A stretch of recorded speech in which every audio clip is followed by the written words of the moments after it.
penjajahan di Indonesia. Hai teman-teman, pasti kamu tahu kan kalau Indonesia pernah dijajah bangsa asing selama ratusan tahun? Ada apa sih yang istimewa di Indonesia sehingga bangsa Barat berbondong-bondong datang menguasai Indonesia? Sebenarnya bangsa Barat awalnya datang ke Indonesia pada abad ke-16 untuk berdagang, karena Indonesia kaya akan rempah yang dihargai tinggi oleh bangsa Eropa. Rempah yang dihasilkan Indonesia diantaranya cengkeh, merica, kemiri, dan kawat. Hasil bumi ini digunakan bangsa Eropa zaman dulu sebagai penyegar makanan, pengawet, penghangat tubuh, dan juga obat-obatan. Namun, lama-kelamaan bangsa Barat ini menjadi serakah dan berubah keinginannya untuk menguasai seluruh kekayaan alam Indonesia. Tidak hanya keuntungan dagang di rempah, bangsa Eropa mengambil semua yang 3D sebagai motivasi dalam melakukan penjelajahan samudra. Gold artinya emas, yang identik dengan kekayaan, Grail artinya kejayaan bangsa, sedangkan gospel artinya penyebaran agama Nasrani.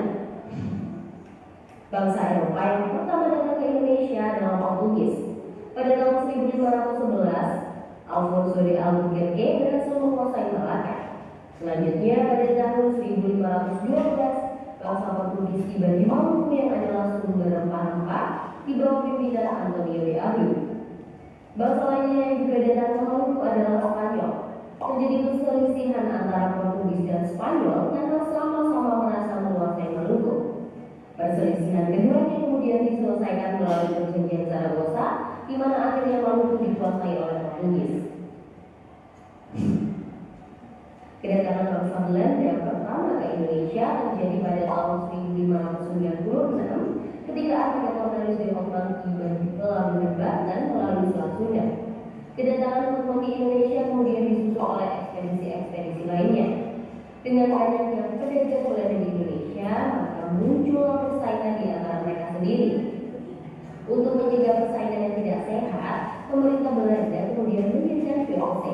Demi memperkuat perlindungan VOC di Indonesia, pemerintah Belanda memberikan hak-hak istimewa kepada VOC, di antaranya hak monopoli dagang dan hak mendirikan benteng pertahanan. Sementara itu, bangsa Inggris yang lebih dulu datang ke Indonesia malah terlalu berpengaruh. Penyebabnya karena IAIC atau Persekutuan Dagang milik Inggris kalah saing dan terdesak oleh Belanda. Pada masa itu, hidup masyarakat Indonesia sangat menderita. Pemerintah kolonial menerapkan kebijakan yang sangat merugikan bangsa Indonesia seperti upah paksa, sistem sewa tanah, dan sistem tanah paksa. Akibatnya, bangsa Indonesia melakukan perlawanan untuk mengusir penjajah. Salah satu perlawanan ini adalah serangan kerajaan Mataram terhadap pihak Belanda yang melakukan praktik monopoli dagang. Perlawanan terhadap bangsa Barat juga terjadi di berbagai daerah seperti Aceh, Sumatera, Bali, Sulawesi, dan Maluku. Abad ke-19 merupakan puncak perlawanan rakyat di berbagai daerah Indonesia terhadap pemerintah Hindia Belanda. Perlawanan yang cukup besar saat itu adalah Perang Diponegoro yang terjadi pada tahun 1825 sampai 1830. Perang ini dilatar belakangi campur tangan Belanda dalam urusan politik kerajaan Yogyakarta, serta perselisihan tentang pemasangan patok-patok di tanah leluhur Diponegoro. 1830. Perang ini dilatar belakangi campur tangan Belanda dalam urusan politik kerajaan Yogyakarta, serta perselisihan tentang pemasangan patok-patok di tanah leluhur Diponegoro. Pada perang ini, Pangeran Diponegoro menyusun strategi perlawanan dari luar kota Yogyakarta. Perlawanan tersebut menyebar sampai Jawa Tengah dan Jawa Timur. Namun upaya itu berhasil mengusir Belanda karena Belanda menggunakan siasat Daniel Stassel untuk mengalahkan lawan. Pembelaan kaum liberal di negeri Belanda mendorong munculnya politik etis pada tahun 1901 yang bertujuan untuk meningkatkan standar hidup masyarakat Indonesia. Salah satu kebijakan yang berdampak penting pada perlawanan Indonesia adalah kesempatan pendidikan pada kaum pribumi. Bermula dari masuknya ideologi barat seperti kemerdekaan dan demokrasi, bibit kesadaran nasional mulai tumbuh di Indonesia.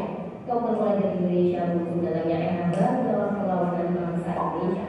Pada tahun 1908, berdirilah organisasi pergerakan nasional pertama yang bernama Oktober.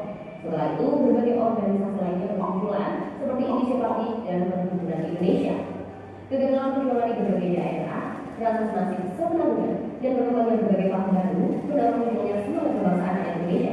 Untuk perjuangan akhirnya berubah dari yang bersifat kedaerahan menjadi perjuangan yang bersifat nasional. Bangsa Indonesia telah menemukan identitas kebangsaan sebagai identitas perjuangan bersama. Identitas ini telah dibuat oleh sebuah muda yang isinya mengaku bentuk daerah, berbangsa, dan bertanah air satu yaitu Indonesia.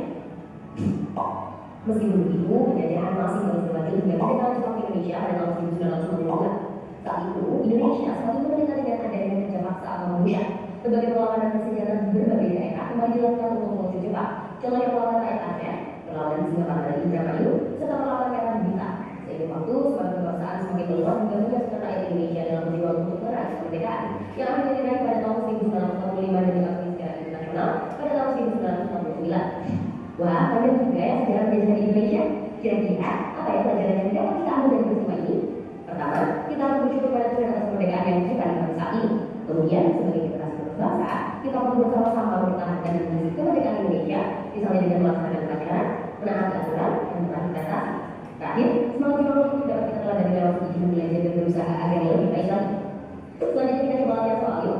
Apa penyebab kekalahan rakyat Indonesia dalam perang Mongol? Coba tulis jawaban di kolom komentar ya. Kalau mau lihat soal lebih banyak topik.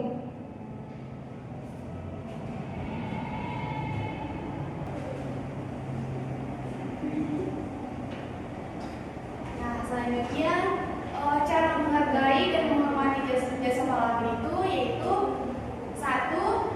Memupuk semangat tinggi, 2. Memperingati hari pahlawan, 3. Menghormati simbol negara, yang terakhir belajar dengan tekun.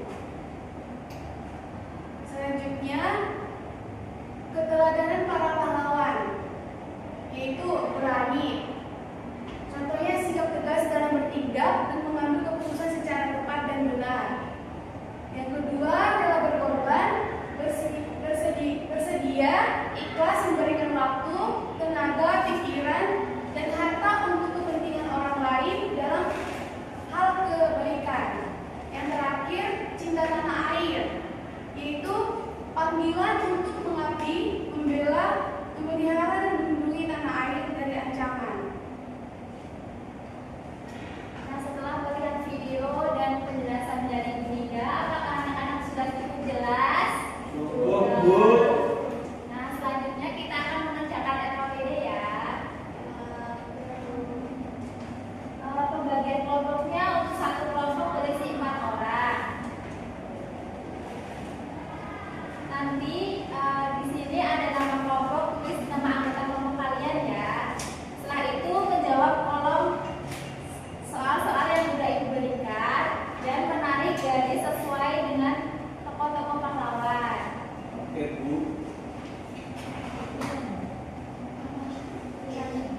Oke, Bu.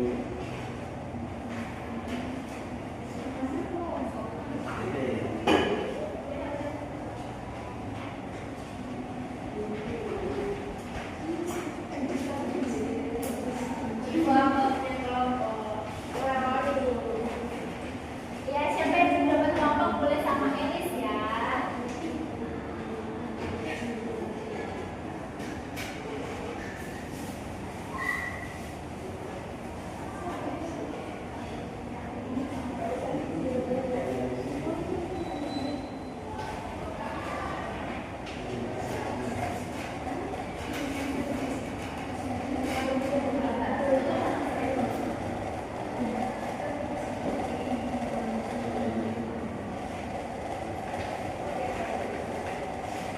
Oke, Bu. Sudah, Bu. Ya. Sudah, Bu. Oh, iya. Sudah selesai anak-anak? Sudah. Siapa yang mau presentasi? Saya, Bu. Ya, boleh Roni perwakilan kelompok 1. Oke, maju dong. Iya. Oke. Yang pertama itu apa yang dimaksud dengan imperialisme? Yaitu keinginan suatu bangsa dan negara untuk menjajah dan menguasai negara lain supaya bisa mengambil kekayaan atau mengatur rakyat.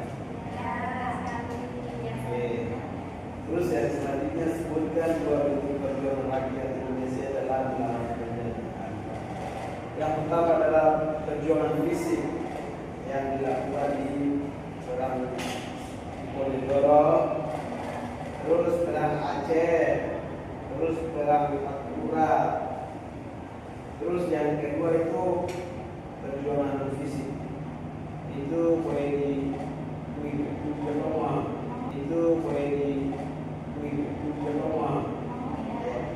terus sumpah pemuda. Terus yang maksudnya tarik garis.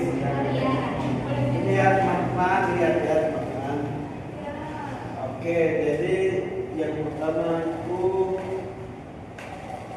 Pangeran Diponegoro. Terus yang kedua itu di Kartini. Terus yang ketiga yaitu di Hajar Dewantara. Terus yang keempat yang terakhir adalah di Sidius Soekarno. Ya, terima kasih Roni. Silakan. Ya, oh ini dua kita minta aku. Oh iya.